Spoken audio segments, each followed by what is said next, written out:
Para mim, o Eros vai além da transa, não é sobre transar. Pode até ser. O Eros é a nossa energia vital mesmo aquela mesma que a gente precisa para sonhar, para acordar, para equilibrar o desejo e a ação. Mexe o quadril, vai para baixo, e desce, dança e mexe. E não para seduzir. Claro, tu pode usar isso para seduzir porque isso é o teu poder, não porque tens que agradar, mas porque esse é o teu poder. Own it, receba, agarre, viva. Quem tem o seu Eros consciente, canalizado, direcionado, provavelmente tem mais alinhamento com aquilo que é a sua missão de vida, o seu propósito, aquilo que é o seu serviço para a organização cósmica do tempo em que vive. Gaia, Kungo, Kungo, Kungo, Kungo. Eróticos é um documentário que fala sobre amor, sexualidade e erotismo em eixos clínicos, estéticos e políticos. Vem com a gente nessa série de conversas com artistas e pesquisadores que ampliam os mitos de Eros para que possamos descolonizar imaginários e reflorestar nossos desejos.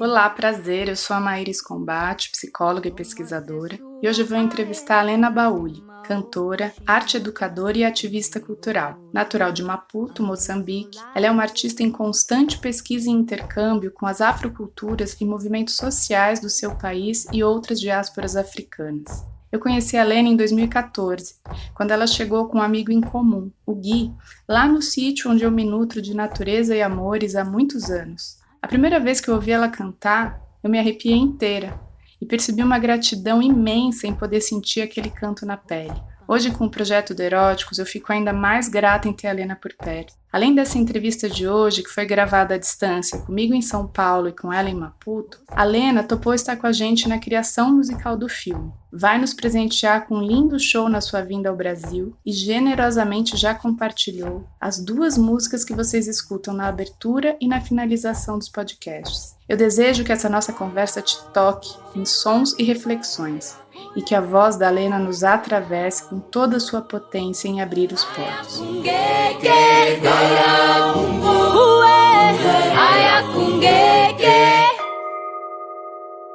Como você se chama? Olá, eu chamo-me Lena Bauli. E o que te chama? O que me chama? O prazer de ver a vida acontecer, a beleza, as magias, as sincronicidades, as transformações. Eu sou muito apaixonada pelas aventuras da vida, por ver as coisas se transformarem, as pessoas se transformarem, pelo desabrochar. Sou apaixonada pelo começo e pelo fim. Sou muito apaixonada pelas sincronicidades, pelas intensidades dos momentos e também pela singeleza das coisas. Bonito. E aí, nos seus projetos, nas suas pesquisas, agora, Lena, o que tem feito brilhar os olhos? Puxa, neste momento, precisamente facilitar esse tipo de processos, onde eu ajudo as pessoas a construírem suas jornadas criativas, suas jornadas de intimidade, suas jornadas de desabrochar, de se conhecer. Ajudar a conduzir isso tem sido a minha maior paixão ultimamente. Você já está contando como é a Lena apaixonada aí, né? Eu sou muito apaixonada por muitas coisas. Basicamente, sou apaixonada por aquilo que me move. Eu, na verdade, sou movida por aquilo que me apaixona, né? Ao qual eu me apaixono. É motor para mim, assim, é fogo. É chama. É chama. Que lindo. E quando você leu o projeto, Lena, o que te chamou mais a estar aqui e somar com a gente? Primeiro, o convite tendo vindo de ti, né? Maíra é uma pessoa que eu admiro, gosto bastante e que pelos nossos encontros sempre foram muito ricos, assim, sempre tive uma vontade de poder participar de um processo criativo teu. Segundo, por conhecer também a tua jornada e tudo mais, mas também pelo tema, né? Que é um tema que em algum nível, não tanto quanto eu gostaria por muitas questões, mas que em algum nível é um tema que vem permeando bastante a minha vida no momento. né? De olhar um pouco para a minha intimidade comigo e uma potencial possível intimidade com outra pessoa, outras pessoas. Eu senti que o teu convite me convocava a olhar para essa dinâmica, né, na minha vida, da sensualidade, sexualidade, erotismo, afetividade, intimidade. São todas palavras que são interrelacionadas. O que me fez eu fazer parte desse convite, aceitar e juntar, somar, tem muito mais a ver com o quanto que esse projeto agrega à minha própria jornada, né? Quero deixar aqui bem registrado uma gratidão imensa, assim, tanto por você topar a conversa aqui, quanto pela sua generosidade com a sua música e tá dando um tom muito, muito importante, assim, já nas edições do podcast e do próprio filme. Acho que temos um lindo trabalho aí pela frente, né, criativo e nas costuras todas. E aí o tema que eu tenho vontade de aprofundar aqui com você na conversa hoje é justamente falar sobre a voz, sobre o amor, sobre o erotismo e o que você conseguir trazer das suas experiências que vão, imagino eu, né, estar atravessadas aí por mitologias moçambicanas, por narrativas, não só moçambicanas, mas do que né, vem com você nas suas raízes, nos seus acessos aí, tanto dos símbolos de Eros, quanto das experiências mesmo que você reconheça. Eu sinto que é tanto por compartilhar, né?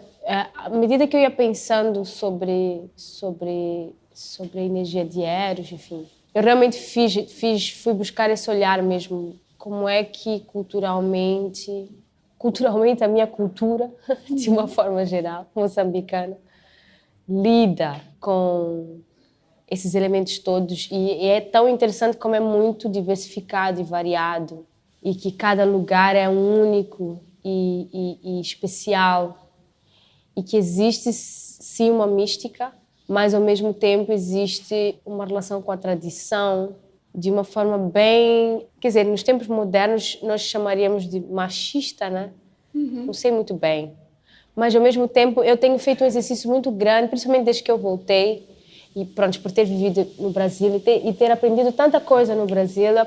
Eu no Brasil tive assim, uma aula bem grande sobre construção de sociedade e por olhar essas pautas todas. E eu confesso que quando eu voltei para cá, eu voltei muito com aquele sangue nos olhos, assim, bem de querer desconstruir tudo que eu poderia desconstruir. E um pouco até ficando insensível às nuances específicas daqui do lugar. Eu me vi até um pouco numa postura de querer até impor uma visão de uma forma obrigatória, porque em cima de como as coisas são feitas aqui, dos tipos de acordos que são feitos aqui. Mas à medida que eu fui voltando para cá e que eu não sei se essa minha mudança de discurso ou adaptação de discurso foi porque eu fui me conformando com o fato de que certos padrões, certos comportamentos estão muito arraigados e eu fui meio que fui cedendo porque eu vi que a luta era maior do que eu, ou simplesmente, ou se eu também me permiti olhar além daquilo que é a minha visão ocidentalizada, né? Moçambique é um lugar muito particular, assim, que ele fica ali num lugar meio híbrido, né? Entre a tradição e a convenção, eu sinto. Convenção, o que é conveniente para os códigos tácitos locais. Sim.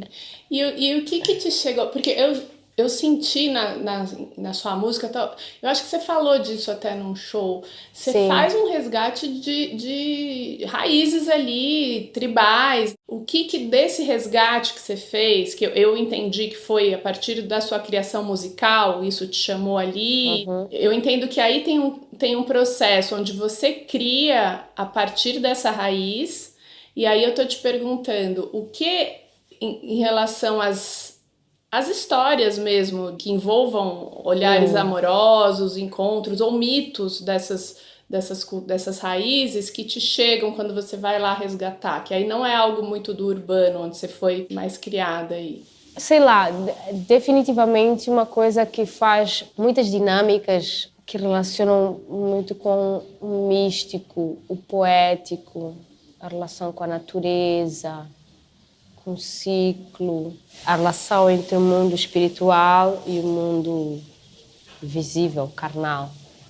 Eles vivem ali num mundo paralelo, assim. É muito difícil tu encontrares uma relação típica, local, que não tenha algum tipo de interação com o espírito de algum antepassado, uma coisa assim do gênero, sabe? Tem sempre alguma interação com isso, assim. E como que foi, Lena, a descoberta da sua voz? Você cantava desde Da minha criança voz. e percebia a potência já da sua voz desde o início? Mulher, eu acho que não, mas eu lembro-me de gostar muito da ideia da performance. Esses dias, pronto, de voltar para casa tem trazido muito essas memórias, né? Eu tô de volta há 3 anos e eu lembro-me que, pronto, tive meu filho, depois que eu comecei, quando eu passei pelo processo agora, neste último ano, 2022 para cá, de voltar a reconectar com o meu trabalho, com o meu cantar, com a minha obra e tal, eu realmente passei por um processo mesmo de, ok, por que eu faço o que eu faço, por que eu canto, por que eu quero fazer música e tudo mais. E uma das memórias, algumas memórias bem fortes já apareceram nesse processo. E uma delas foi exatamente essa de me lembrar de quando eu era criança, nós fazíamos brincadeiras de... O programa chamava-se Fantasia, era tipo show de talento, coisa assim do gênero, sabe? Tipo...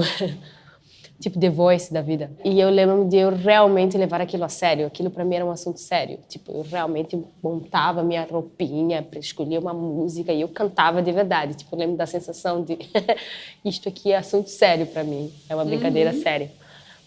E eu sempre ganhava. E eu lembro claramente de quando eu via isso eu acabei de pensar agora. Quando eu via as outras cantando, eu disse, ela podia ter feito isto. Ela podia ter feito aquilo, eu ficava sempre ali naquela sensação de perceber a ela, até de querer dar dicas, olha, a próxima vez faz isto. E nunca num lugar de competição, mas numa ideia de querer realmente fazer com que ela fizesse melhor. E eu acho que no fundo, essa energia sempre veio comigo, mas ela nunca foi necessariamente potencializada ou nutrida pelos meus pais.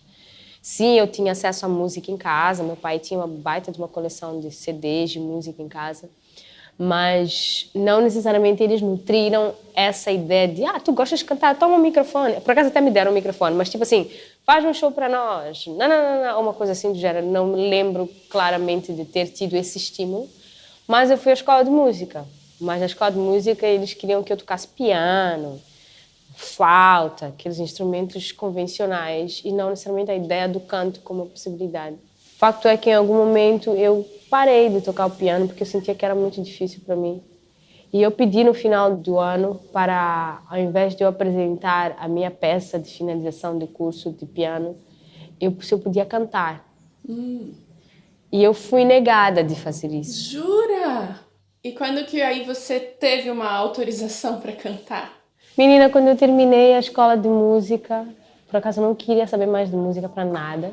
Eu andava de patins, eu me vestia meio que nem menino, assim. Eu gostava de vestir com short, boné, assim, andava meio bem, tipo... Eu andava de patins pelas ruas de Maputo. Em algum momento eu fui convidada por um amigo para... Um amigo que depois fui descobrir que era primo, essas coisas de famílias africanas. Fui descobrir que era um primo e ele me convidou para fazer parte de uma banda que ele estava criando. E aí eu comecei a cantar e eu lembro de eu estar completamente envolvida nesse projeto de realmente... Eu não compunha, mas eu tinha um prazer muito grande em arranjar e pegar aquela música e não, aqui vamos fazer assim, aqui abrimos vozes, aqui fazemos isso, aqui não sei o quê, e dar dicas à minha colega, não, deixa eu ver? E dar espaço para ela cantar, eu abrir as vozes para ela, Hoje eu sinto que eu faço exatamente o que eu fazia quando eu comecei com esse jogo aqui do canto, sabe? Eu sinto que eu estou fazendo a paixão é a mesma, hoje, aqui. Principalmente que eu estou fresca de um projeto novo que eu estreiei, então hoje, aqui, agora, eu sinto que esse projeto representa bem a minha paixão, né? Aquilo que me move, que é montar, arranjar e ver a coisa crescer e tararará. Que bom que isso está agora pulsando, então, né? Com esse projeto que você acabou de viver super. aí. E que é um projeto que tem tudo a ver com a questão da intimidade, assim mesmo, com a questão da relação do corpo, com a voz, sabe? De mexer o som, até um pouco com a sensualidade, de trazer o canto a partir de um lugar mais sensorial, assim, do chakra básico, assim, sabe? Que é onde eu estou vibrando mais, que é um canto que não tem muito a ver com canção, sabe? Assim, de estar cantando para ser algo palpável para as pessoas, né? Ah, esta canção. Mas é mais um canto, é um canto de só contemplação, é o que é aquele momento. Como chama o projeto, Lena? O projeto chama-se Encantos de Origene, que tem bem essa ideia de encantos, né? De dentro para fora, e ao mesmo tempo essa ideia de encantar. De Ori, que é o nosso Ori, né? Nosso chakra coronário, e Gene, que é o começo da vida, que eu penso muito que é essa coisa daqui, né? Do gestare, né? Gênesis, começo da vida. Então tem essa ideia desse polo, assim. Até por isso que eu até propus que a gente fizesse essa conversa depois de eu fazer esse trabalho, porque eu sabia que eu ia ser nutrida por essa energia, eu estaria um pouco mais próxima da energia de Eros nesta conversa depois de fazer esse projeto. Porque é isso, né? É um lugar onde nós estamos no palco com roupas que representam a pele, não estamos com figurino que nos coloca em algum contexto específico. Não somos necessariamente mulheres, pessoas, somos mulheres, mas não somos necessariamente de um lugar ou de outro lugar, somos simplesmente quase que deusas, quase que ninfas ali, fadas, contando uma história, falando sobre um lugar de cura, de transformação, de entendimento de que o caminho que cada um busca, na verdade, não está fora, está dentro, e que só precisa de escutar, só precisa de pausar para a intimidade. Eu acho que essa ideia da intimidade é uma palavra, desde que eu comecei a ler a Sobon Fusomé, do espírito da intimidade, essa relação que ela traz de intimidade, ela vem caminhando comigo desde então. É lindo o livro, né? A gente está trazendo ele um tanto também para o projeto, assim. Mesmo ela sabendo que aquilo é uma questão, né, para quem lê, para um olhar ocidental, ainda assim ela traz, mas com bastante amorosidade, que te convida até a olhar e falar, isto aqui faz sentido, olhando por essa perspectiva. Né? Por isso que eu falei que voltar para cá me trouxe essa humildade de entender o recorte. E ler o livro dela também me trouxe para esse exercício de, não, ele entenda o recorte. O recorte não é o geral e o geral não é o recorte. Né? Então... Sim. Yeah. Eu vou aproveitar que a gente falou um pouco do Eros do nascimento aí. Eu e a Guta, a gente tá com vontade também de trazer algo do parto, desse Eros que atravessa o parto também, sabe? E aí, se você tiver algo para compartilhar disso, traga, assim. Por acaso até tenho, que eu acho que essa tem sido... Eu acho que esse recorte do parto tem sido o meu principal caminho, particularmente, porque eu confesso que eu não consigo trazer muito Eros para o meu dia a dia, porque, sendo uma mãe solteira, é muito difícil equilibrar a energia masculina e a energia feminina no meu corpo, nas minhas escolhas, né? O que seria um equilíbrio ideal? É que eu pudesse, com tranquilidade, respeitar o meu ciclo menstrual, meu ciclo emocional, hormonal, o meu ciclo de descanso, né? Conseguir ter uma rotina de sono e ter uma rotina de acordar com tranquilidade, poder fazer as minhas pausas no meio do dia, poder ter uma rotina um pouco mais fluida. Eu sei que ninguém, independente de ser solteiro ou não, consegue fazer isso. Só quem tem dinheiro consegue fazer isso. E mesmo assim, olha lá, o capitalismo está aí para nos mostrar que ele não veio para respeitar essa energia, essa qualidade, que é uma qualidade feminina, né, de ser cíclica. Mas, ainda assim, eu sinto que para quem é mãe solteira é um pouco mais pesado, porque o nosso dia a dia ele é tomado pelo tempo, né? Principalmente sendo artista independente, ele é tomado pelo tempo. Tipo, a gente tem que ser produtiva, porque se a gente não é produtivo, o dinheiro não entra e as contas não fecham. Então, eu estou sempre um pouco na função de, tenho que trabalhar a ponto até de me sentir culpada mesmo quando eu sinto que eu preciso descansar. Eu sinto que quando eu descanso, muita coisa para, as coisas ficam atrasadas e depois eu fico com culpa de que não integrei, que não fiz, não sei o quê. Mas é isso, né? Não sou eu que estou errada por eu querer descansar, não sou eu que estou errada por não estar dando conta. É uma estrutura toda. Claro. Então, o único lugar onde eu consegui realmente, e eu me permiti fazer isso, e foi aí que ficou bem escancarado, bem escancarada a diferença entre o masculino e o feminino, e do quanto que é importante e do quanto que eu precisava mesmo tentar achar um caminho de sarar mesmo isso, equilibrar foi mesmo na gravidez. Vou contar mais ou menos a história mística de como eu fiquei grávida. Kaya kungo, kungo, kungo, kungo. Engraçado que com o pai do meu filho, a gente teve uma química muito forte quando a gente se conheceu, quando a gente começou a se envolver, não quando a gente se conheceu, quando a gente começou a se envolver. E aí depois, quando eu volto para morar, né, para Mala e Cuia, finalmente para voltar para cá, eu estava na altura fazendo um trabalho de sonorização para um documentário sobre ritos de iniciação das mulheres Jawa, que ficam em Niassa, no norte de Moçambique, e que tem sido base de pesquisa para o meu trabalho solo ultimamente, o Mutica, que foi um que eu apresentei, um dos últimos shows que eu apresentei no Brasil antes de voltar. E que eu comecei essa pesquisa no começo de 2019, final de 2018, começo de 2019, que eu senti que era o caminho que eu precisava ir criativamente. Eu sentia que o meu feminino estava um pouco doente e tinha muitos motivos sobre isso. Eu perdi minha avó, entrei numa mini depressão no final da minha estadia no Brasil, enfim, algumas coisas. E eu senti que o caminho de cura era mesmo olhar o meu feminino, e a forma que eu achei de fazer isso era entrando num processo artístico que tivesse diretamente ligado à etnia de onde a minha mãe que são as Jawa. Então eu iniciei esse processo no final de 2018, comecei a construir a peça em 2019, enfim, surgiram algumas músicas e tal, devagar. E aí apresentei alguns fragmentos desse projeto. E quando eu vim para cá, eu tive a oportunidade de fazer essa sonorização desse documentário em Niassa. E estar dentro de um espaço de ritos de iniciação que eu sentia que era o que eu precisava mesmo. E foi incrível que eu estava com 31 nessa altura, 30, 31. E elas, as senhoras chegavam e me perguntaram, estava com 30 anos, me perguntaram, então, 30 anos, tens filhos? Eu falei, não tenho. Disse, não se preocupe, vais ter. Falei, mas eu não estou a querer agora, não sei. E nessa altura, a nossa amiga em comum, a Luana, ela tinha acabado de ter o filho dela, o Ariel. Sim. Em agosto. E eu lembro de que quando ela nos contou que estava grávida, eu lembro de ter ficado super emocionada. Eu falei, meu Deus, ela está viva, não aconteceu nada com ela, é possível.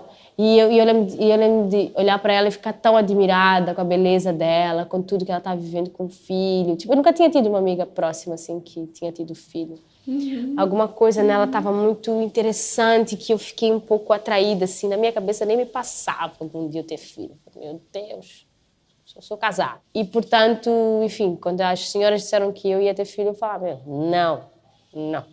Mas como eu estava super apaixonada, naquele momento, cegamente apaixonada, cega ao ponto de não perceber coisas que provavelmente não iriam dar certo no futuro, mas que, se caso eu tivesse um filho, não deveria ter usado a camisinha. Eu abri essa possibilidade lá dentro, bem secretinho, assim, sem ficar verbalizando isso em voz alta. E eu participei do rito de iniciação e elas meio que me iniciaram ali, me fizeram um batismo e tal. E eu te juro, literalmente, eu voltei e eu engravidei. Tipo... Rápido. Tipo assim, e eu nunca tinha tido uma coisa do gênero com absolutamente ninguém. Então eu entendo que, pronto, era o momento, era para ser, definitivamente. Mas, quando eu estava lá, eu fiz muitas perguntas em relação ao parto a essas mulheres. E nos ritos de iniciação, basicamente, o que acontece? É um espaço que é de mulheres, cuidado, um espaço de cuidado entre mulheres. Claro que elas estão a fazer uma iniciação para crianças dos seus 8 a 10 anos, que iniciaram ali que estão na menarca, ou que estão prestes a iniciar a menarca. Eu achei aquele lugar tão amoroso e tão respeitoso. Não tem nada de machista naquele lugar. Não tem nada de perverso. Não tem nada. Simplesmente passando para as meninas conhecimentos básicos de como estarem na sociedade. Na prática, isso, né? Tomam algumas vacinas, alguns remédios, algumas coisas, né? Mesmo de medicina natural, que eu acho que trabalham bem no campo emocional e de organizar a cosmologia interna da criança para ela poder dar mais um passo no seu crescimento e envolvimento naquela comunidade. E muita cantoria. E muita relação de liberdade com o corpo. Aquilo é mulheres tocando tambor, assim, com, sabe, fluidez, e mexendo o quadril, ensinando como mexer, e tendo o quadril como uma parte do corpo, como qualquer outra, sim, e tendo essa ideia da energia sexual como a energia vital mesmo. Mexe o quadril, vai para baixo, e desce, dança e mexe. E não para seduzir. Claro, tu pode usar isso para seduzir porque isso é o teu poder. Não porque tens que agradar. Mas porque esse é o teu poder. Own it. Receba, agarre, viva. Então é essa energia sexual que me faz eu ir atrás das minhas coisas, que me faz eu dizer o que eu quero, o que eu não quero, colocar os meus limites, e que eu uso para criar, para fazer minha música, para subir no palco, encarar, comunicar, né? É a mesma energia. E códigos que são feitos ali.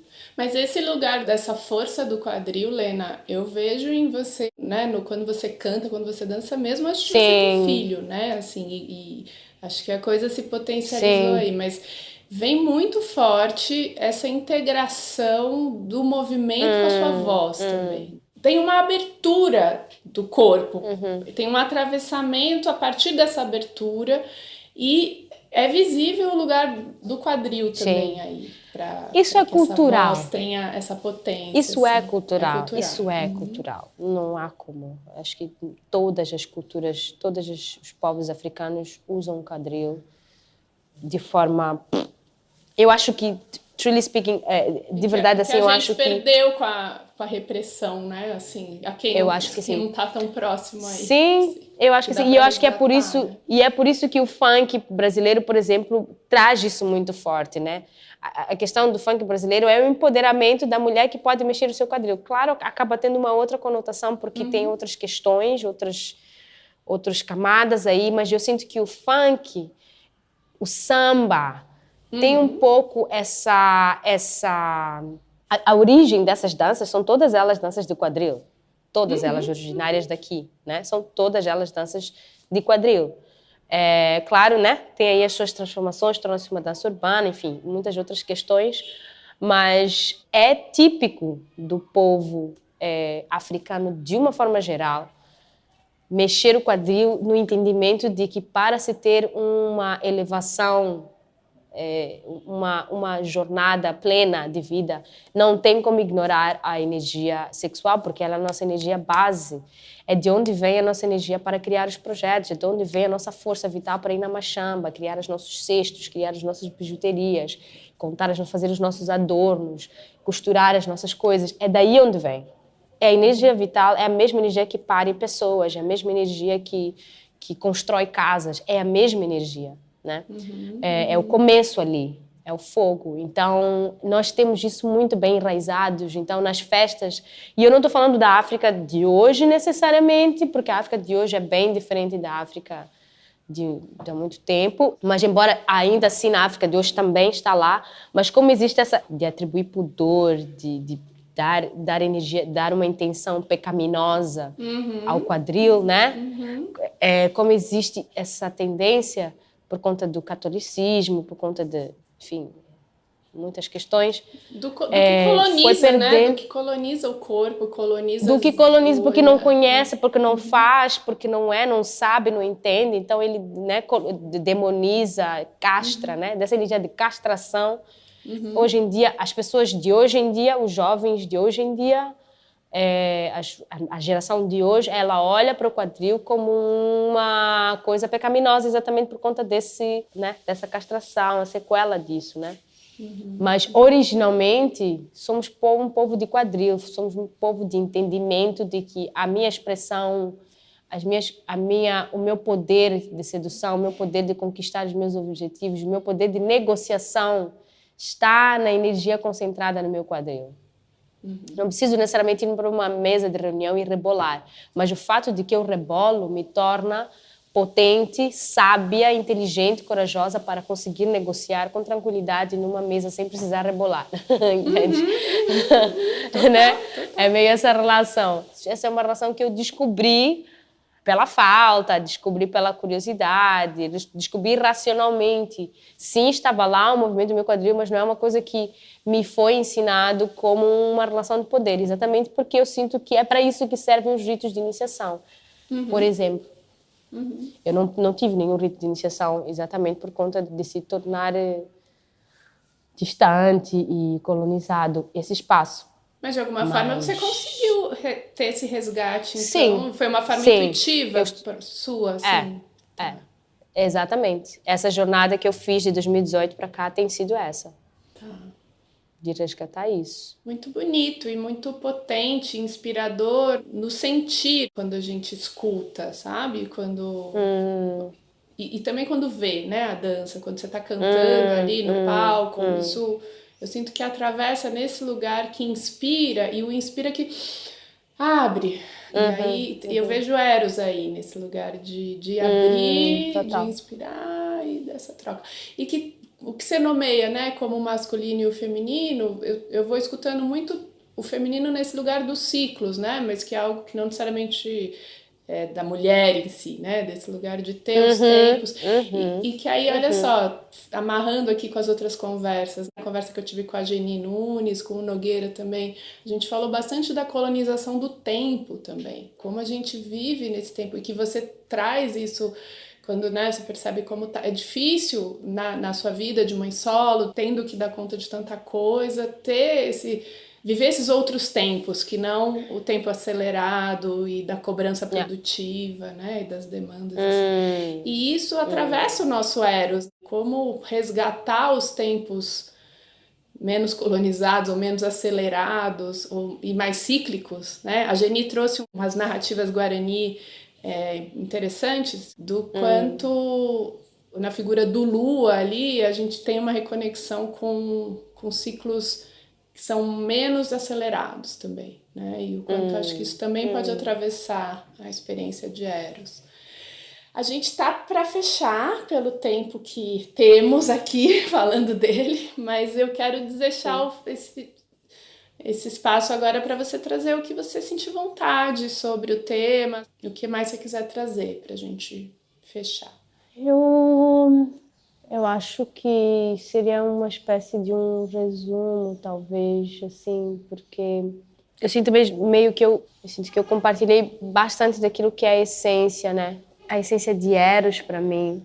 Eu sinto que eu, de alguma forma, consegui expressar tudo, assim, que eu acho que é essencial quando nós pensamos na energia de Eros, né?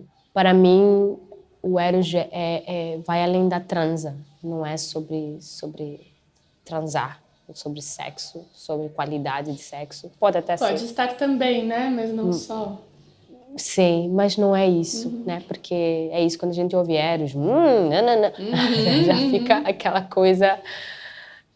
e não é sobre isso. O Eros é a nossa energia vital mesmo, aquela mesma que a gente precisa para sonhar, para acordar, para equilibrar o desejo e a ação. Sabe? É a qualidade, é a divindade, né? O Eros é a divindade que canaliza o desejo para o campo da ação.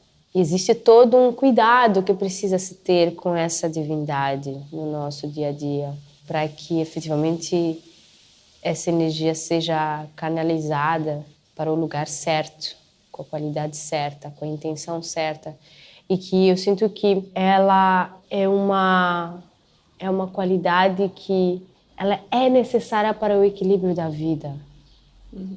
Ela é necessária para quem tem o seu Eros consciente, canalizado, direcionado, provavelmente tem mais alinhamento com aquilo que é a sua missão de vida, o seu propósito, aquilo que é o seu serviço para a organização cósmica do tempo em que vive. Isto é, sua transição aqui na Terra.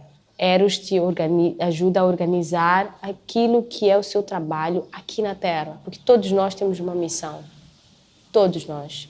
Então, quando nós não temos um exercício de efetivamente olhar para isso como um compromisso real, de que quando eu acordo todos os dias de manhã, eu preciso fazer isto, tipo assim, ir atrás desse propósito, ir atrás desse talento, ir atrás dessas respostas, ir atrás dessas ações, de fazer e buscar e pesquisar. É quase como se eu estivesse traindo um acordo universal que eu fiz, que é de vir aqui cumprir aquilo que eu tenho que fazer, quase que. Não é num lugar de culpa, mas é num lugar de eu, Lena, preciso do teu trabalho, Maíra. Então, a tua obrigação é você ser você na sua maior potência. Porque se você não faz isso, se você não é você na sua maior potência, você está me traindo, porque eu preciso de você. A sua jornada, ela é importante para mim. E para todas as outras pessoas, né? E mesma coisa comigo. Se eu não sou fiel, justa, compromissada, erotizada com aquilo que é a minha jornada, aquilo que eu vim aqui fazer, aquilo que aparece nos meus sonhos, que aparece na minha intuição, que aparece uma resposta que, uau, que coincidência sincrônica. Se eu não acredito nisso, eu não estou sendo justa nem fiel contigo, que fazes parte, que às vezes nem és uma pessoa direta de mim, mas és uma pessoa que vais receber porque eu fiz, entende? Então eu sinto que a energia de Eros, ela tem, para mim, está nesse lugar de ser a entidade que nos conecta com a nossa essência e que faz exatamente a transição, a canalização do desejo, da paixão para a ação. Que lindo! Já temos várias imagens lindas a costurar. Quero te agradecer. Que bom. Te agradecer profundamente, né, essa troca. E tô te esperando aqui no Brasil para o abraço. Sim! Daqui a pouco. Muito, muito obrigada, querida, mesmo. Um beijo. Obrigada mesmo. Valeu. As músicas do podcast são trechos das canções Cungô e Pacaleô, de Lena Baúli, que é quem também vai assinar a criação musical do nosso filme.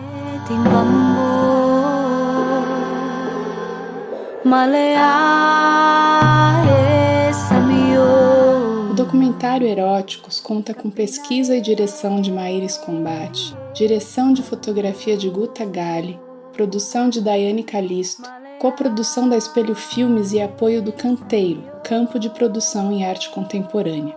A edição dos podcasts é de Mariana Leão e as músicas de Lena Baúli.